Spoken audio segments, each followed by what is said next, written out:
So this is interesting. It's from Dawg Pound Daily. 4 players who did not live up to the Browns' expectations in 2024. Number 1, Juan Thornhill. Number 2, Jedrick Wills, the former left tackle. Number 3, Dorian Thompson-Robinson, backup quarterback. Number 4, Elijah Moore. I think this list is far, far too small. Deshaun Watson? I thought he was going to be a whole lot better than he showed out. Yeah, I don't know how you make that list without Deshaun Watson being the entire list. I mean, it might have been the most disappointing football player in all of 2024, let alone just for the Browns. Martin Emerson? I thought he was on his way to the Pro Bowl. He regressed. Greg Newsome? I didn't think he had a great year. I would even say David Njoku. I expected a lot more from Njoku. I don't know if it was because Deshaun Watson's play was so poor, but I keep waiting for David Njoku to be one of the top tight ends in the NFL, and he's kind of in that 6 to 10 range. And I think he should be in the top 3 or 4. To be fair to David Njoku, I mean, it's the same thing that they had with the offensive line. They literally moved away from something he was very successful in last year to, cater towards a quarterback who, again, was the most disappointing player in all of 2024.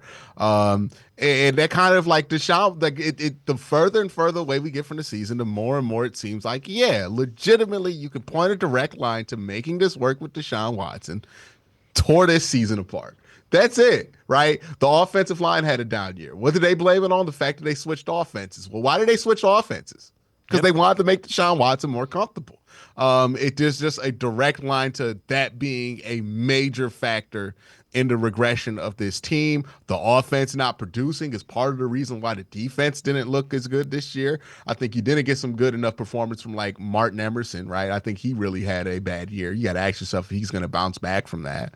I don't think Juan was as bad as the internet makes it seem like he was. I think Juan was fine. Like he was who Juan Thornhill usually is. But yeah, there's a direct line that points to the offense underperforming, hurting the defense. Why did the offense underperform? Because Deshaun Watson wasn't playing. Well, because the offense, the offensive line was bad, the run game was bad. Why was that bad? They say it's because of the offense they switched to. Why did they switch that offense? Make Deshaun Watson more comfortable. And it was just a lost year because they wanted to see what they had in Deshaun, and Deshaun had absolutely nothing to offer them. Yeah, and I was all for trying to build the offense around Deshaun Watson. And boy, it didn't work. That was a bad idea. I was solidly behind it. In fairness, you paid the dude $230 million.